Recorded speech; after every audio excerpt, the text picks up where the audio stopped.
Hi friends, இஸ் சாரி cinema பேஸ் அப்டேட்டில் அடுத்தது ஒரு முக்கியமான ஒரு அப்டேட்டோடு வந்திருக்குங்க.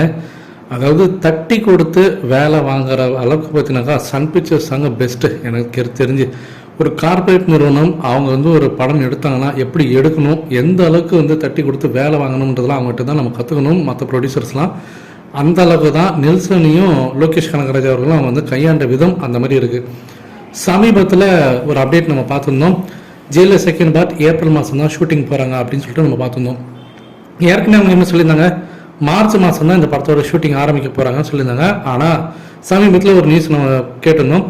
அதாவது லோகேஷ் கனகராஜ் அவர்களுடைய அந்த கூலி படத்தோட டீசரை நெல்சன் அவர்களை பார்க்க வச்சு படம் எப்படி வந்திருக்குன்னு பாருங்கள், இதை விட நீங்கள் பயங்கரமாக பண்ணணும், டைம் எடுத்துங்க, ஆனால் கண்டிப்பாக படம் 1000 கோடி அடிக்கணும், கூலி வசூலை முறியடிக்கணும் அப்படின்ற மாதிரி தான் அவங்க கொடுத்த டார்கெட்டே.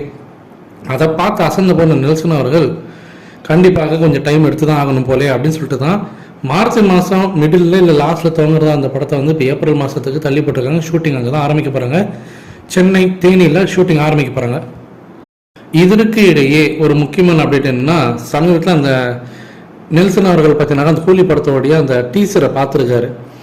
அது மட்டும் இல்லை, அந்த இடத்துல நெல்சன் அவர்களும் கூட லோகேஷ் அவர்களும் இருந்திருக்காரு. இது திட்டமிட்டு 2 பேரும் ஒரே நேரத்தில் வர வச்சு அந்த விஷயத்தை நடத்துகிறாங்களா சன் பிக்சர்ஸ், இல்லை எதிர்ச்சியே நடந்ததா அப்படின்றதெல்லாம் தாண்டி கரெக்டாக பார்த்தீங்கன்னா காய நகர்த்திருக்காங்க. ஜெயிலரை வச்சு லோகேஷ் கனகராஜ் கிட்ட கூலி படம் செம்மையாக ஓடணும் அப்படின்னு சொல்லிட்டு அவரை தட்டி கொடுத்து வேலை வாங்கினாங்க. அதே போல் இப்போ கூலி படத்தோடைய அவுட்புட்டை வச்சு இப்போ நெல்சனுக்கிட்ட செகண்ட் பார்ட் வேறு லெவலில் வரணும் அப்படின்னு சொல்லிட்டு அவரை தட்டி கொடுத்து இப்போ வேலை வாங்குறாங்க. இதுதான் சாமர்த்தியத்தனம். ஒரு ப்ரொடியூசராக பார்த்தீங்கன்னாக்கா அவங்க ஒரு கார்பரேட் நிறுவனமாக பார்த்தீங்கன்னாக்கா எப்படி வேலை செய்கிறாங்கன்றது நமக்கு தெரியுது. அது சரி, அந்த டீசரை பார்த்த நெல்சன் அவர்களுடைய அந்த ரியாக்ஷன் எப்படி இருந்தது தெரியுமா? அவரு மிரண்டு போயிருக்காராம். கண்டிப்பாக இது நின்று பேசு இந்த படம் அப்படின்ற அளவுக்கு தான் அவர் யோசிச்சிருக்காரு. அதே போல் லோகேஷ் கனகராஜ்கிட்டையும் அவர் ஒரு 2 நிமிஷத்துக்கு மேலே பேசியிருக்காரு அந்த ஆஃபீஸில் வச்சு. ஸோ என்ன பேசிக்கிட்டாங்கன்றது நமக்கு தெரியல. ஆனால் லோகேஷ் கனகராஜ் தன்னுடைய நண்பன்கிட்டேருந்து ஒரு பாராட்டு பெற்றதில் அவர் அன்றைக்கி ரொம்ப ஹாப்பியாக இங்கேருந்து கிளம்புனாரு அப்படின்ற மாதிரி சொன்னாங்க. ஒரு வருஷத்துக்கு முன்னாடி நினைக்கிறேன், ஒரு 1.5 வருஷத்துக்கு முன்னாடி நினைக்கிறேன்.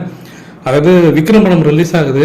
ஒரு ஃபங்க்ஷனில் பார்த்தீங்கன்னாக்கா லோகேஷுக்கு அவ்வளோ பரபரப்பாக பார்த்தீங்கன்னாக்கா அவர் வரவேற்பு கொடுத்தாங்க. அதே போல் பீஸ்ட் மொக்க ஆனதுக்கப்புறமேட்டா அதே ஃபங்க்ஷனில் நெல்சனுக்கு பார்த்தீங்கன்னாக்கா ஒன்றும் பெருசாக யாரும் கண்டுக்கவே இல்லை. அந்த வீடியோ அந்த டைமில் பயங்கரமாக வைரலாக இருந்தது. அதுக்கப்புறமேட்டா லோகேஷ் பார்த்தீங்கன்னாக்கா லியோன்ற ஒரு மொக்க படம் கொடுத்தாரு. நெல்சன் அவர்கள் ஜெயிலர்ன்ற ஒரு மாபெரும் வெற்றி படம் கொடுத்தாரு. அப்படியே எல்லாம் தலைகீழ் மாறிச்சு. அதில் அவங்க 2 பேருமே தெளிவாயிட்டாங்க.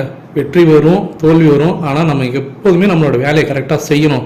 செஞ்சால் கண்டிப்பாக அதுக்கு நமக்கு ஒரு பலன் கிடைக்கும். இதில் குறிப்பாக லோகேஷ் கனகராஜ் அவர்கள் பார்த்தினாக்கா ரொம்பவே ஹாப்பியாக இருக்காரு. தன்னோட நண்பன்கிட்டேருந்து பார்த்தினாக்கா ஒரு நல்ல ஒரு அப்ரிசியேஷன் கிடைச்சது அவருக்கு ரொம்பவே ஹாப்பியாக இருக்குது. ஸோ 2 பேருமே இறங்கி சம்பவம் பண்ண போகிறாங்க. கண்டிப்பாக ரஜினி சார் வச்சு ஒரு மாபெரும் வெற்றி படம் தரப்போகிறாங்க. நீங்கள் எந்த அளவுக்கு எதிர்பார்த்து காத்திருக்கீங்க கூலி படத்தோடைய இந்த டீசர் அப்டேட்காக அப்படின்றத மறக்காமல் கீழே சொல்லுங்கள் ஃப்ரெண்ட்ஸ்.